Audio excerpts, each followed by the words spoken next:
What's going on, ladies and gentlemen? It's me, kyguy, here to bring you a new video. It's been a little while, hasn't it? I hope you all have been doing well and staying safe and healthy during this pandemic. If you're like me, you've been finding yourself with a lot of free time on your hands at the moment. One of the ways that I've personally been passing the time during all of this was by watching various Pokemon challenges here on YouTube. And one of the types that I find most enjoyable is when a content creator uses a Pokemon that they like rather than the strongest Pokemon or the best Pokemon to try and solo run a particular game.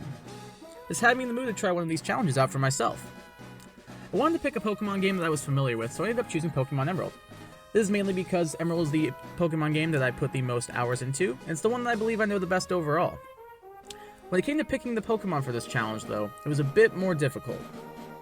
I wanted to pick a Pokemon that I really like, but also one that I don't think gets enough recognition in the community.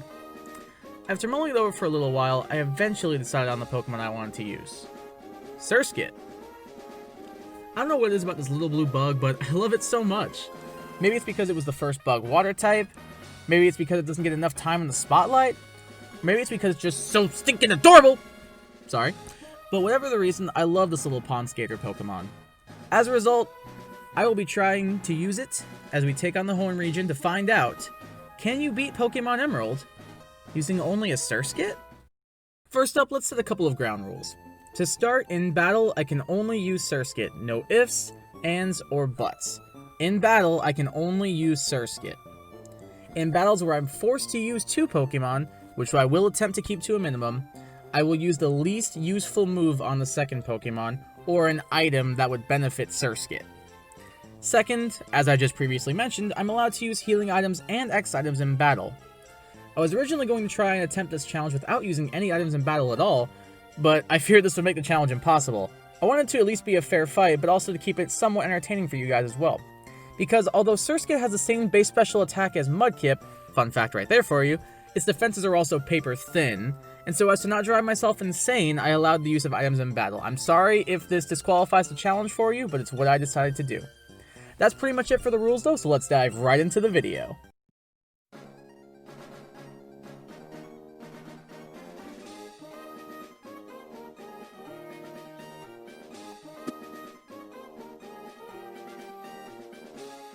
After hearing Professor Birch tell us all about the world of Pokemon, we named ourselves kyguy and learned that our mother made us ride all the way to the Hoenn Region in the back of a moving truck. Guess we could only afford the one plane ticket, huh? We then settle into our new house, stop by our room to make sure to set our clock to an appropriate time, and head next door to meet our new punching bag, rival for the duration of this adventure, May. After repeatedly telling her that we are going to crush her, we head north of Littleroot to find Professor Birch being chased by a Zigzagoon.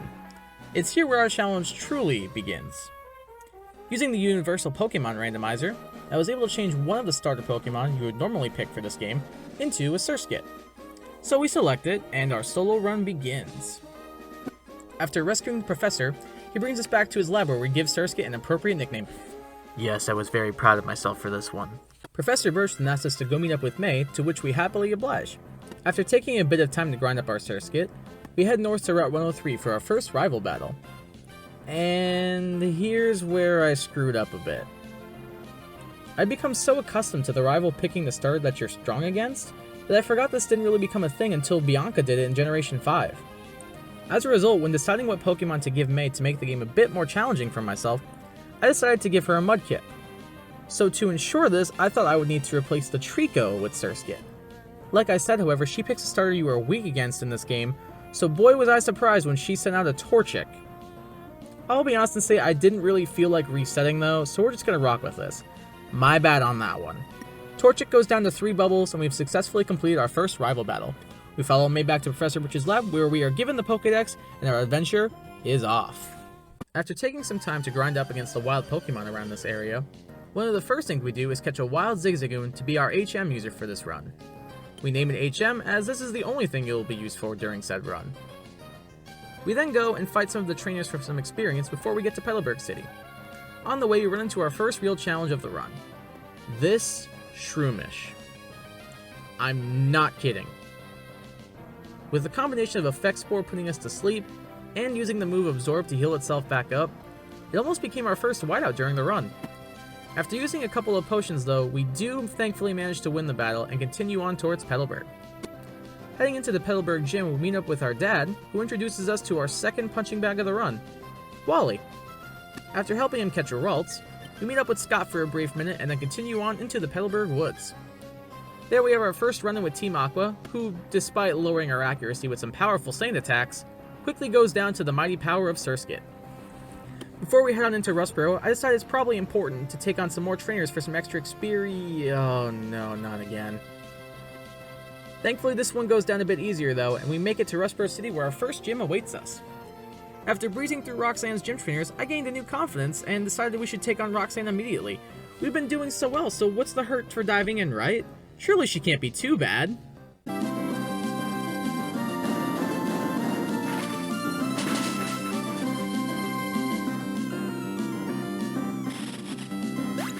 Oh. Well, never mind then. So after experiencing our first whiteout of the run, we hit the Pokemart real quick to buy some super potions, as well as some X defense for a rematch. Probably a good idea to do some grinding as well, so I head over to Route 116 to do a bit of training. We also pick up an X special in the Rust Turf Tunnel that will definitely come in handy. After grinding Surskit up to level 16, it's time to get our rematch against Roxanne. The second time around does go a bit better for us, as we were able to take out both of our Geodudes thanks to our X special. This boosts our special attack stat by 1 stage, and since both of our Geodudes are 4 times weak to water, Bubble is easily able to one-shot them. However, her nose pass is still too much for us, and we go down again, making our second whiteout of the run already. Third time around starts with us setting up 2 X defense this time, boosting our defense stat by 2 stages, and thankfully her first Geodude also misses a Rock Tomb. 1 X special later, and it's time for us to start spamming Bubble. Both of her Geodudes go down in 1 hit, but her nose pass is once again a bit tougher. Thankfully her nose pass ends up missing 3 Rock Tombs in total, and we were able to pick up the win and our first badge here in the Hoenn Region. After we leave the gym, we meet up with the Devon researcher we met in Petalburg Woods and learn that Team Aqua has once again stolen goods from the Devon Corporation. We give chase towards Rust Turf Tunnel and meet Mr. Briny, who has Wingull taken away by Team Aqua too.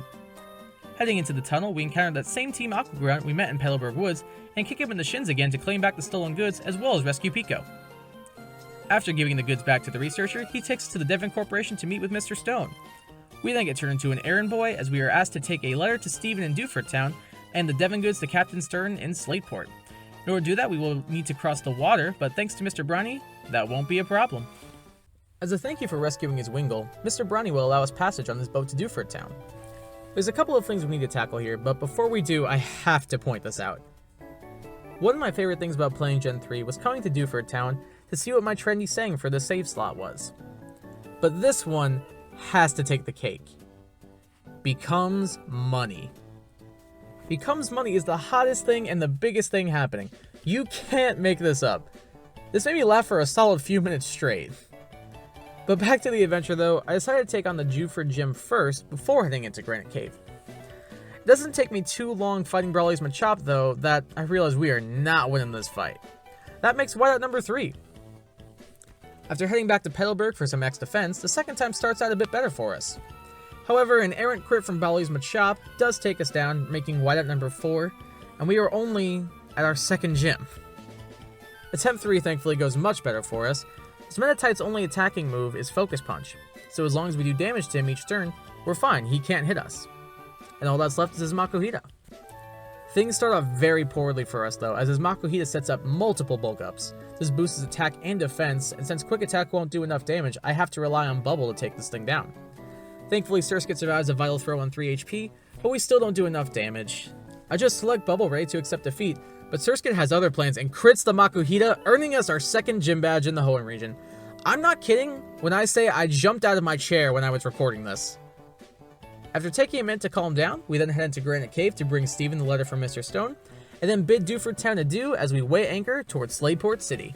After arriving in Slateport City, we meet up with Doc at the shipyard, who tells us we can find Captain Stern over at the museum. Unfortunately for us though, we're not the only ones who have a date with this museum. We find Stern up on the 2nd floor, but we are immediately ambushed by a couple of Team Aqua grunts. After defeating them, we come face to face with their leader Archie for the very first time. He gives us a spiel all about how great his team is before they all run away, and we give the parts to Captain Stern. We then take some time to grind up against the trainers around here, and finally learn Bubble Beam, and we also have the first move that will be in our final moveset. Unfortunately, it's the strongest water move we can get, but it will do. Heading north to fight May, we do experience a bit of a setback. Her Wingull decides to use Supersonic on Surskit, and Surskit decides it's a great day to punch itself in the face, so we end up losing the fight to May. Round 2 against her goes much better for us, and we were able to take her down no problem. She gives us the item finder as a reward, and we were able to head on towards Mauville City. I decided to grind up a bit more first against the trainers around here, as I think Watson will be a tough gym leader for us. Surskit's a bug water type, and Watson primarily uses electric type Pokemon, so it is by no means for us an easy matchup. When we get to Mauville, we run into our old pal Wally, who challenges us to a quick battle. After putting him in his place, we venture on into the Mauville gym to take on Watson. I decided to test the waters a bit real quick to see how well we would fare without the use of X items. We took down both his Voltorb and his Magnemite, but his Manectric proved to be a bit too much for us, and we went down to a single Shockwave. After training up against the trainers north and east of Mauville, it's time to head back in for our rematch. This time I try to power up a bit using a combination of both X Specials and X Speeds, but his Manectric undoes all of my hard work with one Thunder Wave. We were able to take down the Manectric, but because of the paralysis, his Magneton outsped us and took us out.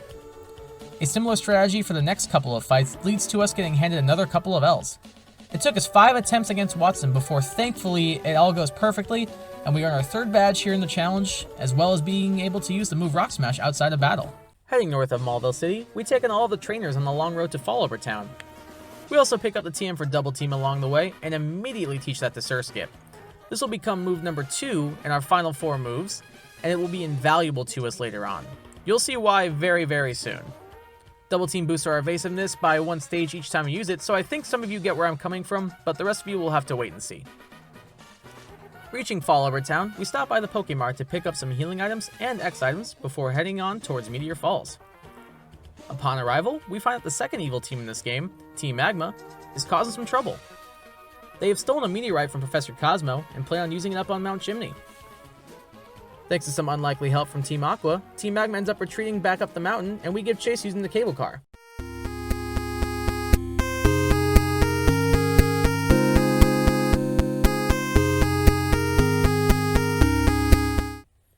Once we arrive, we mow down a couple of grunts and come face to face with the leader of Team Magma, Maxie. Surskit was actually able to make quick work of him though, and we move on towards Lava Ridge Town where our 4th gym badge awaits. Flannery uses Fire-type Pokemon, so I go in anticipating this to be our easiest gym yet. And, well, surprisingly, I was right. Surskit either one-shot or two-shot every single one of Flannery's Pokemon. We had a pretty easy time here actually, and were able to just click Bubble Beam until we won. I'm not complaining though, as this marks our 4th badge here in the challenge. Since there isn't anything else for us to do, I immediately head back towards Petalburg City where our 5th gym battle awaits us. Halfway through though, I pick a room that proves to be a bit much for us, and we go down to a slash from a Zangoose. Twice. 3rd time's the charm however, and it's time for us to take on dear old Dad. One good thing about playing Emerald version is that Norman actually starts the battle with a Spinda in this game. That allows for Surskit to easily start setting up using some X Specials, and we take down every single one of Norman's Pokemon and win the badge on the first attempt. I did not expect this to go as easy as it did. People always say Norman is one of the hardest gym battles in this game, but for surprisingly, a Surskit took it down no problem. We also get the HM for Surf from Wally's dad, which will allow us to ride on the water, and we immediately teach that to Zigzagoon before continuing on. Since Mr. Brownie is no longer at his cottage, we'll have to surf our way back towards Mauville City. Along the way, we make sure to fight some trainers for some extra experience, and make a stop over by the abandoned ship. Since the TM for Ice Beam can be found on this ship, and I really want this for Surskit's final moveset, I think it's extremely important that we stop here. Ice Beam gives us something to hit Flying, Grass, and Dragon types with for super effective damage. We find it and immediately teach that to Surskit, and our moveset is now 3/4 of the way complete. If you think I'd want a Stab Bug type move on this last slot, you'd be mistaken, but wait a bit longer and you'll see what my plan is for that final move. After the long trek back, we reach Route 118 where we cross the river and meet up with Steven again. After listening to his speech, we move north to Route 119 where we run into this weird looking Tropius. I decided to catch it just in case it's sick or something, so we can get it to a doctor as quickly as possible. With our new friend Nanners in tow, we continue past some more trainers and arrive at the Weather Institute where Team Aqua is once again making a mess of things. They are apparently after the Pokemon cast form that was created here, since it can change forms in weather, but if they saw its stats, I think they would probably change their minds. After clearing the rest of Team Aqua out, we received the cast format from them as a gift, and immediately put it in the PC where it belongs. Heading outside, we meet up with May again, who challenges us to a battle. A couple of bubble beams and ice beams later, and May goes down without too much of a fight. Continuing north, we reach 4-Tree City, but before we can take on the gym here, we need to meet up with our friend Steven again. He gives us the Devon Scope, which allows us to see unseen Kecleon in our way. Using this on the invisible barrier outside the 4-Tree gym causes Kecleon to appear and run away. Clearing through the gym trainers turns out to be pretty easy thanks to Surskit's Ice Beam, and it's time to take down Winona. We set up a couple of X specials and an X defend and easily take down her first 3 Pokemon, but we aren't able to one-shot her Skarmory and it gets a Sand Attack off on us. As a result, we miss 2 Ice Beams on her Altaria and it takes us down with an Aerial Ace. Round 2 thankfully goes much better for us and we were able to take down Winona no problem to earn our 6th gym badge here in the Hoenn Region. Leaving 4-Tree City and heading south, we make our way towards Mount Pyre and Lily Cove City. Before reaching these though, I stop by Route 123 to get the TM for our final move for Surskit, Giga Drain. This move gives us something to hit water types with for super effective damage. Previously all we had was Ice Beam and Bubble Beam, which water types resist. Thankfully we now have something to hit them with, and with our 4th move in tow, we are ready to take on the world. From here we head north slightly to Mount Pyre to see what wacky shenanigans Team Aqua are up to this time. After taking down some of his grunts, we meet Archie, who tells us he is now in possession of the Red Orb. After speaking to the woman at the top of Mount Pyre after he leaves, we learn that Team Magma was here earlier as well, and they left behind a Magma emblem. Before we go deal with Team Magma though, we continue on to Lily Cove so that we can fly back later. We also quickly stop by the department store, and also to remind May who the better trainer is for the 50th time, and head to the Jagged Pass with the Magma emblem in tow. The Magma emblem reacts to a cave in the Jagged Pass, and we gain entrance to the Magma hideout. After mowing our way through the grunts there, we meet up with Maxie, who forgets what color Groudon is before getting angry and challenging us to a battle. We defeat him, and he gives us a hint that Team Aqua may be after something in Slateport City. We fly back there to meet up with Captain Stern, but we are just a little too late as he left his keys in his submarine and Team Aqua steals it. He entrusts us to get it back, and we fly back to Lily Cove to give chase. Before heading into the Aqua hideout, we stop to look for a Tentacool to handle the last couple of water HMs for this game. We give it a very Gen 3 and water appropriate nickname, and head on into the Aqua hideout. After some riveting warp tile puzzles and a couple of battles, we almost catch up to Archie, but he gets away in the nick of time. For the time being, all we can do is head to Moss Deep City where our 7th gym battle awaits us. Since Liza and Tata are a double battle we can't avoid, we will only be attacking with Surskit and using our other Pokemon to do as little as possible. Although we were able to defeat 3 of their Pokemon, I made the mistake of allowing their Zatsu to set up too many Calm Minds and it takes us down. The second time around, we leave Claydol for last since it can only hit us with Earthquake, which we resist, and we are able to win the battle. This earns us our 7th gym badge here in the Hoenn region. And now it's time for a whole lot of story progress. We learn that Team Magma is very interested in astronomy, and they are attempting to take over the Moss Deep Space Center. Since they lost Groudon, their plan is just to blow up Mount Chimney, so that's pretty metal.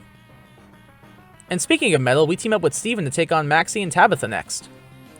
After defeating them, we learn that we are already 1/100th of the way to getting a Jirachi, and meet up with Steven, who gives us the HM for Dive. With this, we can now explore the seafloor.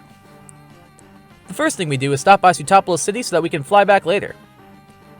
After doing a little bit more exploring, we stumble across the stolen submarine, and surface to find ourselves in the seafloor cavern. Take down some grunts, rinse and repeat, and we end up at the end of the cavern where Archie and Kyogre await us. After defeating Archie once and for all, we learn that he also can't tell his reds from his blues, and Kyogre runs away. Team Magma shows up, and they and Archie take turns playing the blame game before we head outside to find the Hoenn region in disarray. It is constantly changing between heavy rainfall and intense sunlight. Archie and Maxie realize they really screwed up big time and set off to try and fix things. Steven shows up in just a moment to tell us the center of all of this appears to be taking place in Sootopolis City.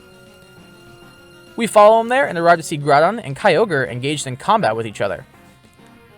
Meeting back up with Steven, he takes us into the Cave of Origin to meet Wallace, the former gym leader of Sootopolis City. Wallace informs us of the ancient Pokemon known as Rayquaza, who is said to be able to calm down Groudon and Kyogre. We surmise Rayquaza can be found at the Sky Pillar and head off to find it immediately. Wallace informs us that we are the ones who need to reawaken Rayquaza, and we head to the top of Sky Pillar to do so. Hey. Groudon and Kyogre are fighting again. You gonna, handle this, or Is the world doomed? No. Take your time. I'll wait. Heading back to Sootopolis City, we watch a cool cutscene, and Daddy Rayquaza tells Kyogre and Groudon to go to their rooms. The day is saved, Archie and Maxie leave to return the orbs, and we receive the HM for Waterfall from Wallace. All that's left for us is to earn our 8th badge and challenge the Pokemon League. In order to do that, we will have to go through the Sootopolis gym leader, Hoenn. His first Pokemon is just a little old Luvdisc, so that is some free setup fodder for Surskit. While he does have Attract and Sweet Kiss to be annoying, Luvdisc's attacking stats are just so weak that we can just ignore completely and set up 5x specials. From there, we full heal Surskit, and that's all she wrote. We can just Giga Drain and Ice Beam to take down the rest of his team, and this earns us our 8th gym badge. All that's left for us is to take down the Elite Four and the champion. In order to do that, though, we need to get through Victory Road. Heading into Victory Road, one of the first things we have to overcome is Wally. He's become much stronger since we last defeated him in Mauville City. The first battle against him goes very poorly, as I take out his Altaria a bit too quickly and was not able to set up enough. He isn't able to send in his Magneton and completely destroy us with Thunderbolt. After grinding up to level 62, I decided to try and take him on again. This time around, we are able to take down his Magneton, and even his Delcatty, but his Gardevoir is able to take us out due to the combination of setting up with Double Team and Calm Mind. I decided it might be a good idea to stock up on some more healing and X items for this battle and the Elite Four, so I headed back to the Lily Cove department store to do a bit of shopping. Now it's time to get our revenge against him. This time around, we take out his Altaria and Magneton pretty quickly and decide to set up on his Delcatty. Since we were more prepared for his Gardevoir this time, we took it out and won the battle against Wally.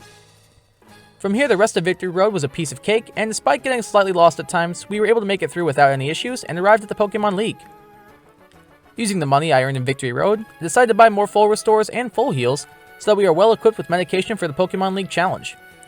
From there, we have nothing else to do, so it's time to take on the Elite Four.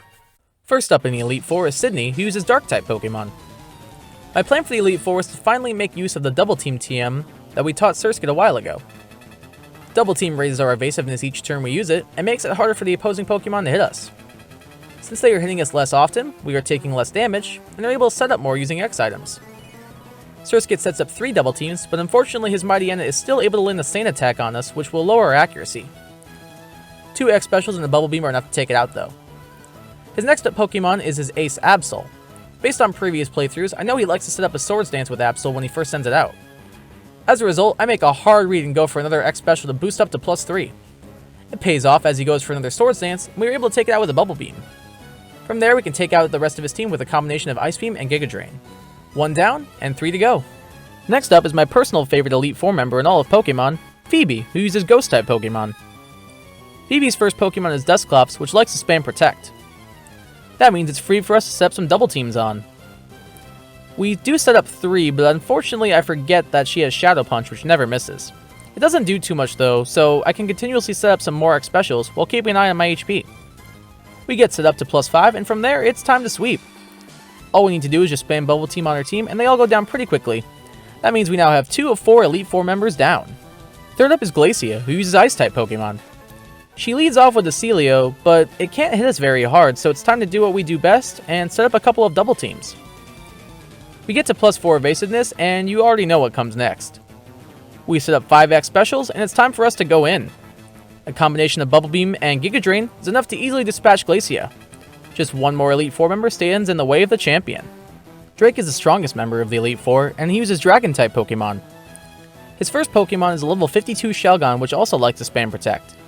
So you guys already know what time it is. It's time for us to click Double Teamo until we get to +4 evasiveness.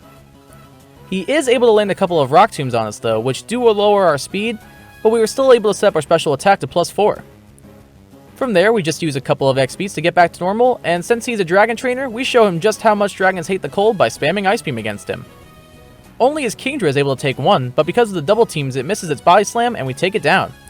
The Elite Four is defeated, and all that is left for us is to defeat the champion. Before taking on Steven, I stopped to make sure that all of our PP on Surskit is healed up to full. And with one last check, it's time to take on the champ. Oh, it's you. You're not who I was expecting. I mean, like, you're cool and all, but you're no Steven. No, it's fine. Let's just have our battle. So anyway, wannabe Steven leaves off with a Wailord, which can be slightly scary since it has access to Water Spout.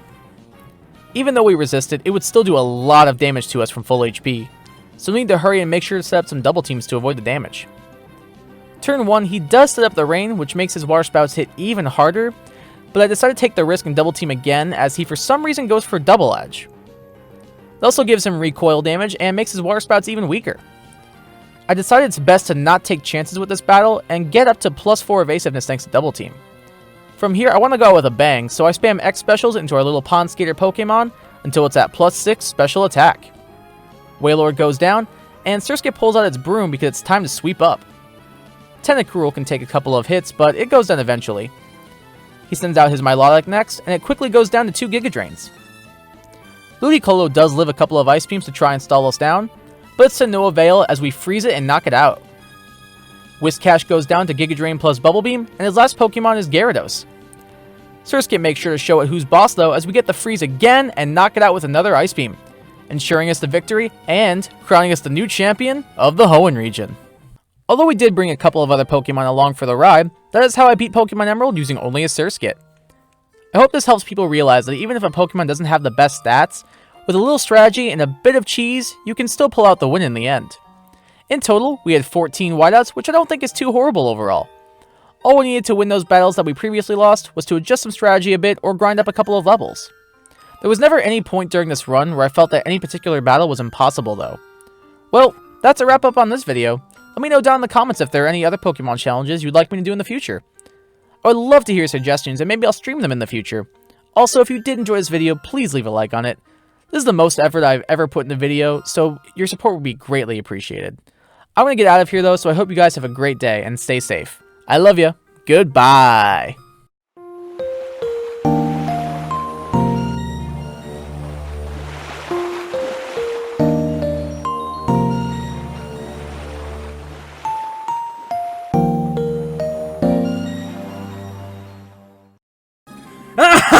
Yes! Die, God! Die! Yes! Bow before your new god, the mighty Surskit!